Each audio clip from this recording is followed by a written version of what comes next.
Pause. Cause your mind is bendable, flexible, stretchable, plentiful, sensible, teachable, reachable, equable. It's like a festival, testable, accessible, purposeful, intentional. Minds in the gap, we can reach for the pinnacle. Welcome, everyone, to Minding the Gap video series brought to you by Behavioral Sciences of Alabama. I'm Paul Bakke, licensed counselor, and I'm joined as usual by Dr. David Barnhart. Good morning. Happy Inauguration Day. Yes. Happy Inauguration Day. Yes. It's the day of the inauguration is when we're doing this. So Yeah. we were just watching a little bit of it and reminded of a lot of the stress that we talk about. Part of that is the pandemic. Part of that is the election and social unrest and transition. And so we have a lot of things to be stressed about. And that affects what we're going to talk about today, which is heart rate variability.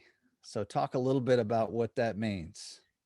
Heart rate variability. So it's a very interesting topic, and it's certainly been something that's been measured, and it's a part of cardiology studies and so forth. But what's become clear over the course of time is that heart rate variability is related to stress.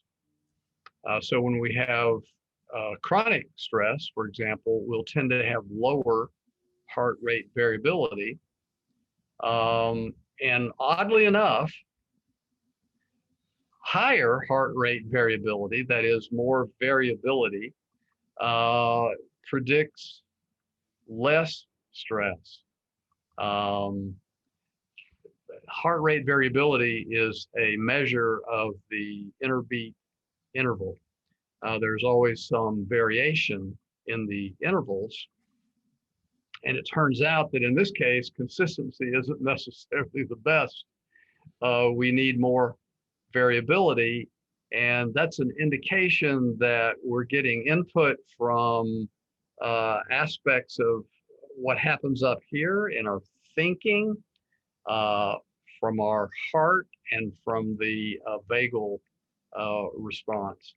So there's a combination of influences on heart rate variability.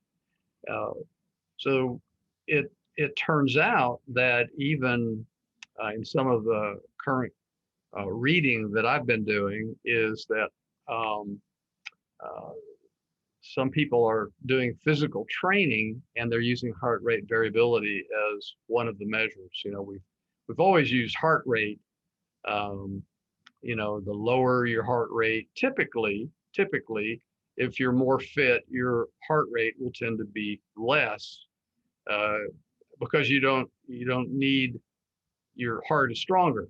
That heart muscle gets stronger with activity, and so it pumps more volume.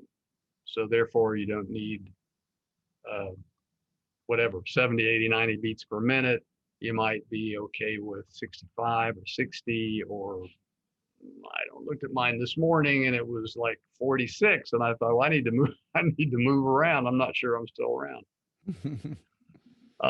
So yeah, it's an interesting thing, and really exercise impacts heart rate variability.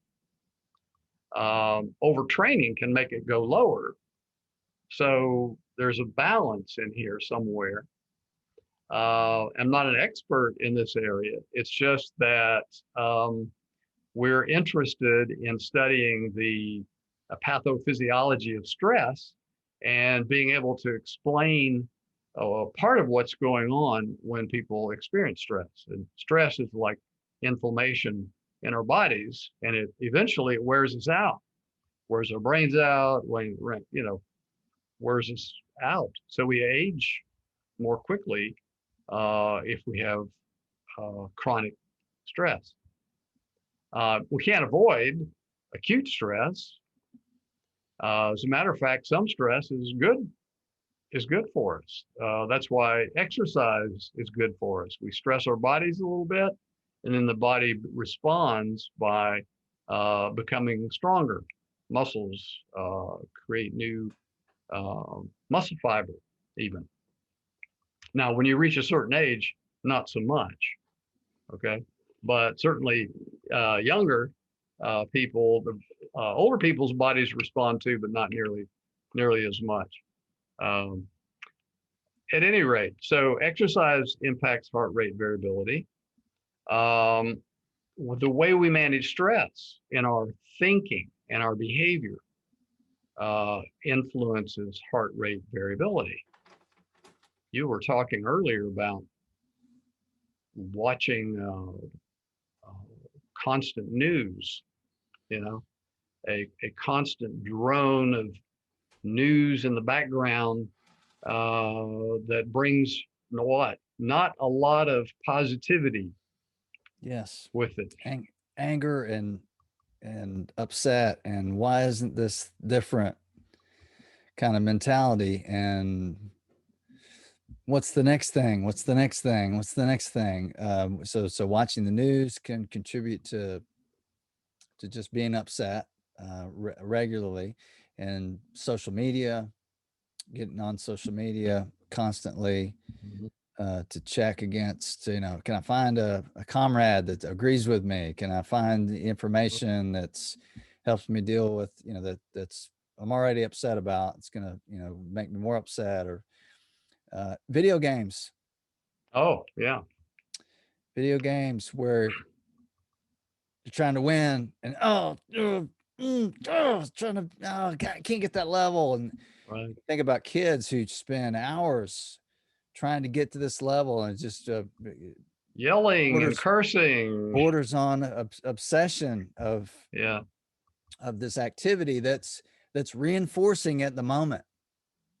It's reinforcing in the moment because there's something to do. There's this expression of stress, and it's reinforcing. It's fun to do it.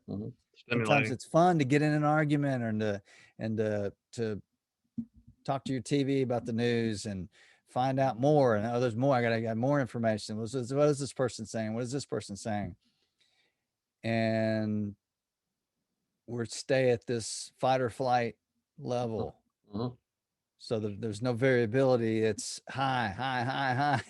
High stress. We need time where it's lower and we're relaxed and we're calm. And we need times where it's high and exercising. And so all the things that you talked about, that's what we want to talk about today, is what contributes to higher variability, what contributes to lower heart rate variability, and how can we adjust our lifestyles to get more of a balance. How about sleep? Sleep is a very good one.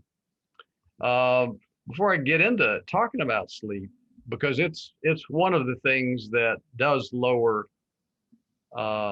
raise heart rate variability. We need a deep restorative sleep in order to do that. But back onto the news for just a minute. So we get fed by this, and then when you encounter somebody with a different perspective, then we have reactance. It feels like a threat. And that generates more automated kind of emotional and thinking response, so it's not just when we're in front of the TV and being fed the same negative information on a constant basis, but when we go out and we try to relate to other people, we can be impaired because we can be talking to a perfectly fine person who has a different political idea. We might have a lot of other things in common, but now we're having this. They may be listening to a different or watching a different station, or none. It's got a different spin on it, or because that's part of the reality of capitalism, is that news stations want viewers, and more viewers get more advertisement. And so, that's just the bottom, but sometimes the bottom line is, where's the money coming from? That's it. That's right. So just taking all that into consideration, it really requires us to really do some thinking on our own and taking the information and being able to use rational thinking and those kinds of things and be aware of what's behind, different movements. So because there's so many, because they're available now. If you don't like this kind of news, then you can create your own, and slant it this way that appeals to these kinds of thinkers and these kinds of believers, and then this one appeals to these kinds. So you have all these things that has perpetuated and reinforced really division that we've talked about. So makes it hard to sleep at night. Makes it hard to sleep. When you're using that kind of mental energy, and then you're supposed to go and be relaxed and sleep and get into this deep restorative sleep. Yes. We need to have better heart rate variability, and it's more difficult to do that because it's hard to sleep when you're all wound up. Got your mind is buzzing with all kinds of things. And, if you're walking around with this kind of chronic stress, that's your sympathetic nervous system, by the way. So that has you ready to fight or flee.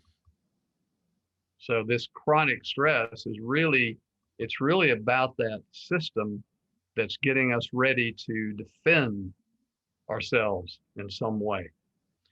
We don't think about that because we're not walking out into an area where there are saber-toothed tigers wandering around, So our stress is not that kind of survival, but it's just as real, and it can become chronic and normalized.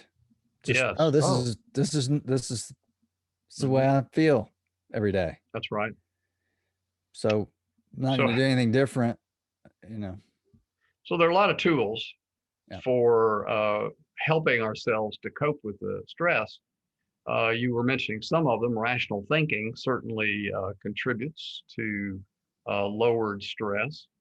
And that's part of what we spend our time and energy doing when we're working with clients, is addressing what the triggers are for them, how they think about those triggers, and what they can do. Behaviors that might be changed, relationships that might be changed, or support groups that might be found that would be helpful, and learning how to think differently. Oftentimes our thinking can become distorted, and then emotionally, our emotions are going to be congruent with that. So changing our thinking helps bring our emotions more into line with objective reality. And what to do next, and what to do with it. Yeah. That you can control and that will help you meet your goals and get along with other people, feel like you want to feel, keep you alive, and like you said, are based in reality. Okay, so how about sleep? Let's talk about sleep. How can we set up a circumstance, an environment that's conducive to good restorative sleep that we need? Well, and it's important to have a good sleep because that's one of the ways we reconsolidate memories during the nighttime. During sleep, we reconsolidate memories. So whatever we learned during the day, whatever kind of experiences we've had, contributes to what we retain. If we're walking around under stress, sometimes we forget. People have a hard time remembering things when they've gone through long periods of stress. They say, I'm sorry, I just don't remember, and probably because they were occupied by whatever the stresses were, but also they weren't sleeping well. So let's think about it. Imagining that we control other things, part of what we need to do is control our sleeping environment. So that means we use the bed primarily for two things. One is sleep, and we'll just say the other one is affection. Okay? All Yeah, right? that's the one I always have to cross off when I give the handout to a child. Child, yes, yes, yes. So we Let me have to, black that out let because me they're I not have to mark do through this that in one. their Yeah, beds. it's for sleep and affection. Good. Okay? Thank you for giving me that word. You're That's welcome. a You're much welcome. better Well, word. yeah, Yeah. it's a little It's not as descriptive as the other one, but no, but the okay. adults know what I'm talking Good. about, don't you? So that's what the bed is for. Yeah. And we have to realize that our brains, and I won't mind, whatever you want to call it, we'll just say it's all the same. Our minds get accustomed to to the stimulus condition. What? Right. It's conditioning. Yes, it is. You're going to condition Everything. your mind and your body to be doing a certain thing Right. in that environment. And if it's in your bed, and if you're watching TV or you're looking at your phone or you're doing other things or you're doing homework in your Yeah. bed, Yeah. Oh, kids love to do homework in their bed. you're conditioning yourself to be in bed and do other things than sleep. Yes, that's right. And so now you've developed just through the association of the bed and other activities, right? Even tossing and turning. One of the things that we say in best practices for a good night's sleep is that if you find yourself tossing and turning for 20 minutes or just lying there staring up at the ceiling, waiting to fall asleep for 20 minutes, get out of bed. Get up. Break the association from being in bed and not being asleep. That's right. And boy, that's hard to do. Mm-hmm. It is hard to do. But it turns out that it works very well. So you get out of bed if you're not falling asleep. This is part of what we do to help reset a sleep cycle. Get out of bed and go find a comfortable chair somewhere. Don't get on your computer. Don't get on your phone because that's blue light stimulation, which stimulates the brain pituitary, and it gets in the way. It makes it harder to sleep, right? So you produce different chemistry. So get a book. An actual book that you hold in your hands is not stimulus driven attention. If you pick up your phone, then it becomes stimulus driven attention.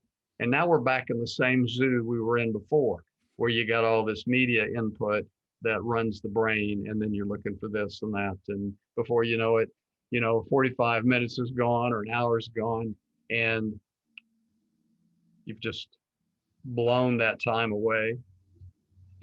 Now, if you intended to do that, that's another thing. But if you're trying to fall back asleep, that's not really what you want to do. But Backing up a little bit. Yes.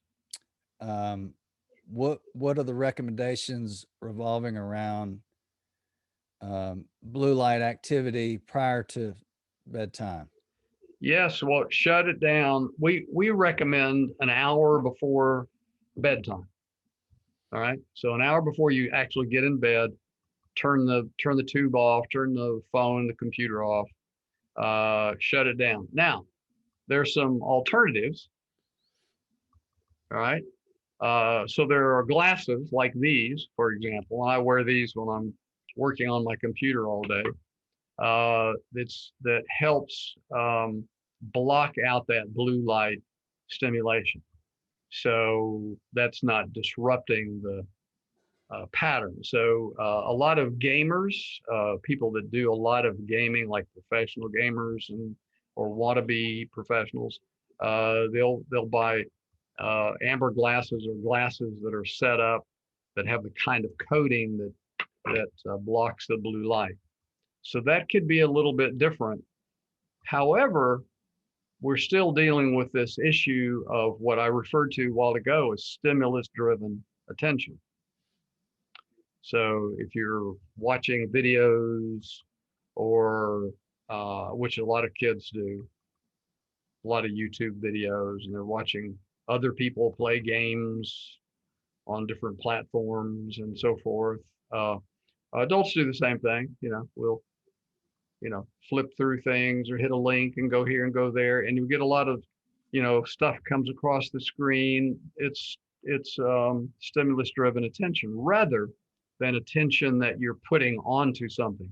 If you're reading a book, that causes you to concentrate, and you have to get your focus of attention out here, out of your own head, and away from the stimulus-driven attention. Now you're paying attention to processing the printed word.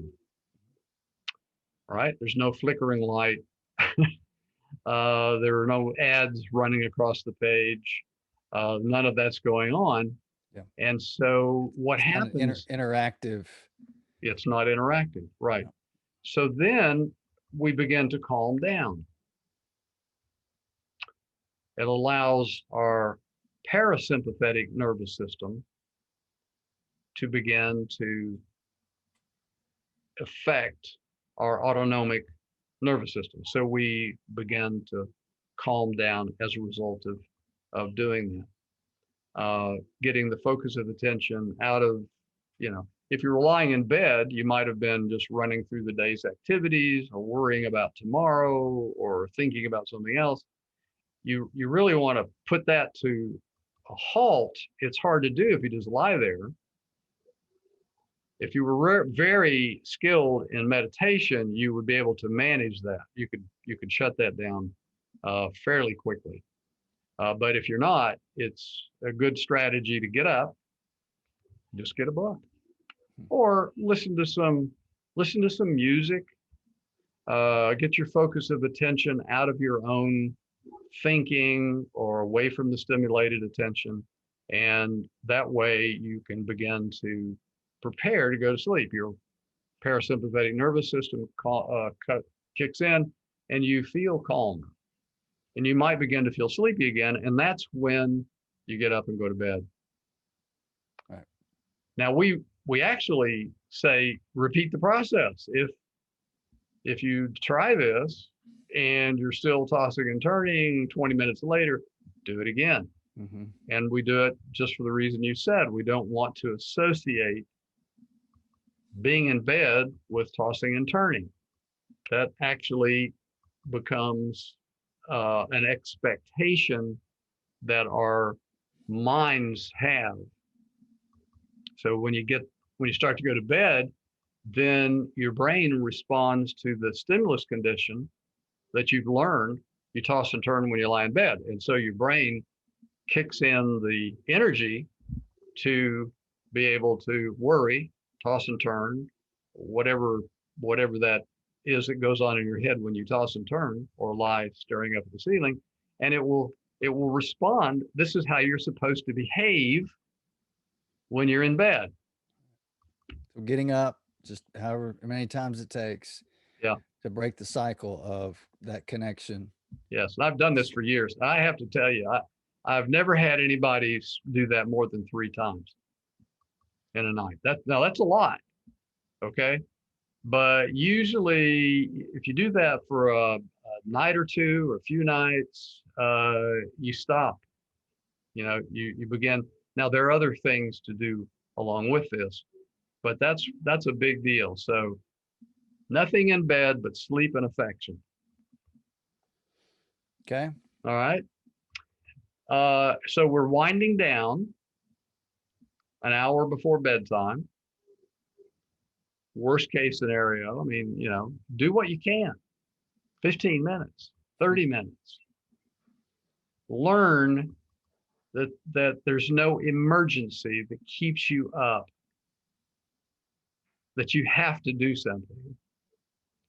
That it's valuable to power down. Yes, that's it a is. valued thing. And listen, it contributes to lowered stress, and higher heart rate variability. Yeah. So we're reducing stress. Some other elements, don't drink caffeine. Don't take caffeine. Don't vape caffeine. Don't, take caffeine pills. Don't drink caffeinated beverages of any kind. At least 8 hours before you go to bed. A couple of sleep doctors that we've had work with us in the past would say noon. So stop it at noon. And then because caffeine has a half-life, and in other words, it lasts longer, even though you may not feel stimulated. And some people will say, look, caffeine does not keep me awake. I can tell you it doesn't keep me awake either. But what it does is it causes me to have a shallow, not a deep restorative sleep. So you may sleep lighter with caffeine in your system. And so you don't get a deep restorative sleep, which during a deep restorative sleep, part of what happens is the spinal fluid runs up into your brain along the neural pathways and back. And that's part of how your brain cleans itself. So and having a clean mind it's a good thing. It's a good thing. Yes, it's a good thing. It is in a lot of ways. Keeping our thoughts clean helps, but so we cut out the caffeine, alcohol, other drugs. It's better. Yeah. And alcohol may help you make you sleepy. Oh yeah. But then it's a depressant. Early morning waking is what happens. That's right. And That's the experienced problem. that, and I've talked to many people who recognize that. Yeah. And I actually remember hearing an interview by Joe Buck, who is play-by-play announcer for baseball and football. And there was a period of time where he was doing all these football Sunday night games, and then he was doing the World Series and the playoffs, and he was working every single day. And he talked about just getting to the point where he was just exhausted, and then people were asking him how he did it. And he said one of the things he did was he cut out alcohol. And he said when he did that, he slept really well. So normally I'd have a glass of wine or two, and he wasn't drinking a lot, but he said that difference made a huge difference in his ability to have restorative sleep, so that he could have the energy to have because those games are long games, and there's preparation, there's all kinds of things that surround those kinds of things, plus the travel, and he's going back and forth between baseball and football and all that. And so I remember him saying, cut out alcohol, and it made a world of difference. And I've heard that from several people. Don't you hate that?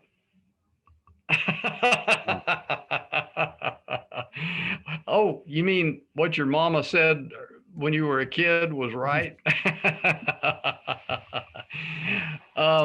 Yeah, we are not opposed to somebody having a drink, but there are issues that we don't really appreciate relative to the amount of alcohol that can have a negative impact. But yeah, having it closer to bedtime. Oh, closer to bedtime. So it does tend to bring early waking is the issue.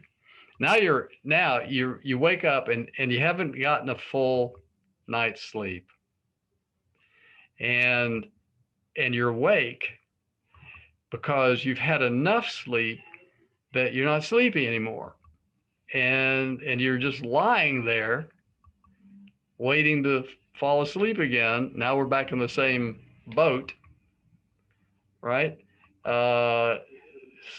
You might as well get up, because this is called, by the way, sleep doctors call this inefficient sleep. So if you just lie there, it's not efficient. sleep. Um, but what a trap, you know, because if you drink, then some people do. I'll see clients will say, well, you know, I have, you know, have some drinks until I feel I can go to sleep, you know, and I understand it makes perfect sense that they do that to fall asleep. Yeah, and it helps, but then Yeah, they wake up. but then they shoot themselves in the foot Hmm. because it also interferes with getting a deep restorative sleep, even if you didn't have early waking. And then the problem with that is you don't cope as well with stress, and your mind isn't as sharp. It's all connected. So sleep, restorative sleep, heart rate variability helps, exercise, variable kinds of exercise, Hmm.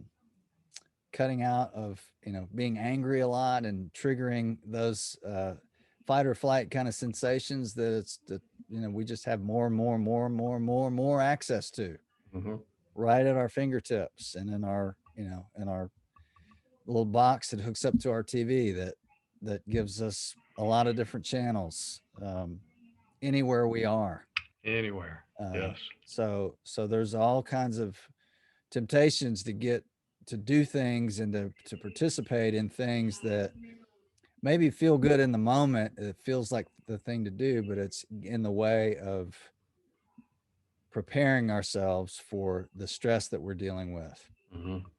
And that's always to me the interesting part about changing those habits is that the very negative habits that we get into are reinforcing. They Yes. feel good in the moment. Hmm. Drinking Yes. alcohol before bed, if you can't really sleep, if it feels, oh, I Hmm. can relax now. Hmm.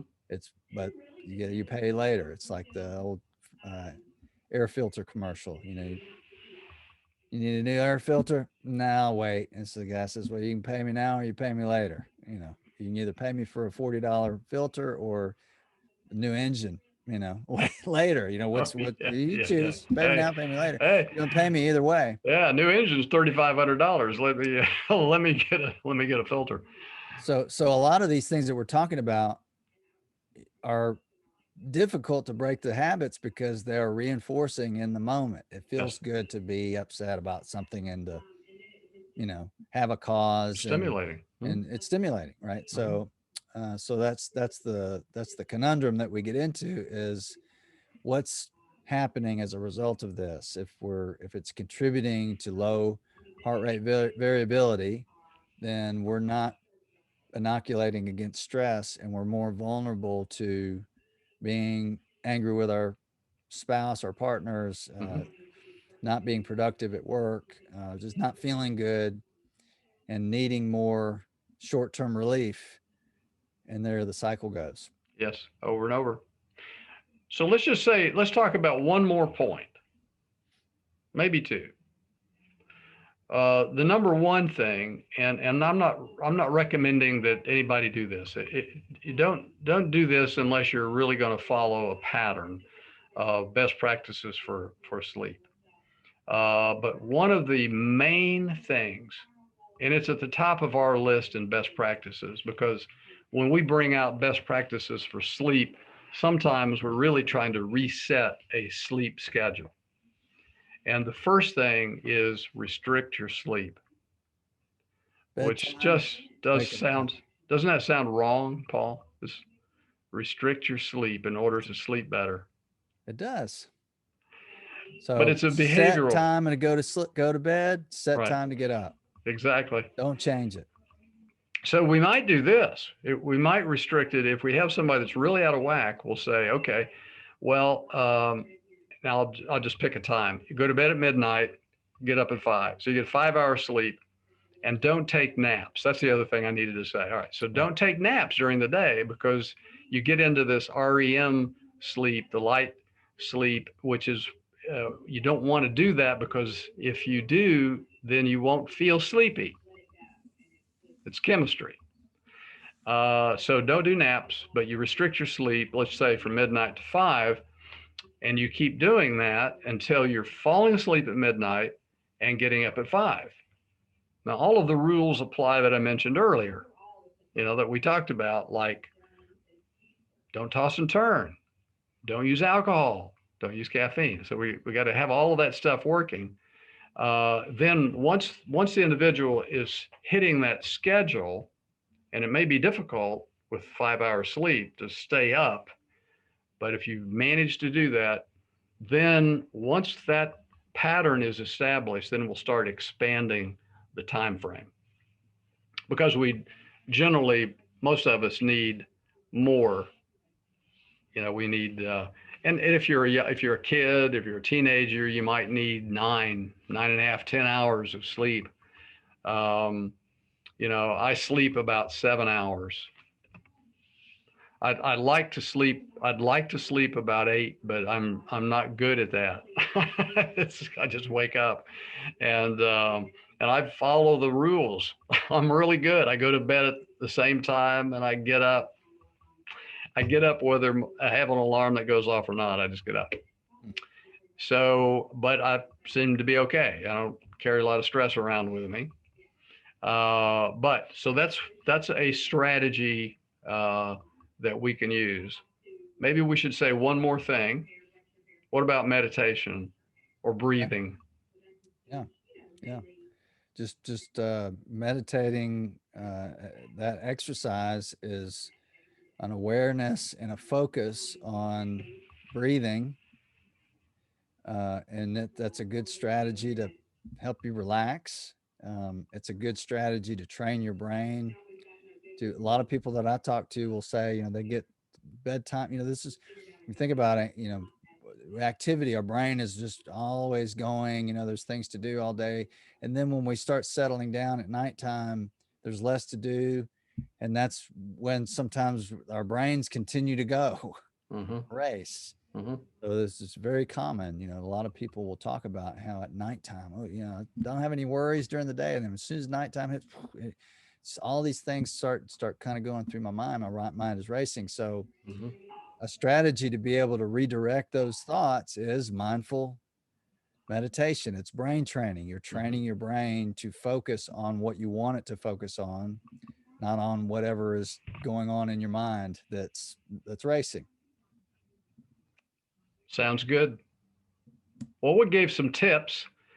There are probably more things. I know there are, but that's kind of a good core.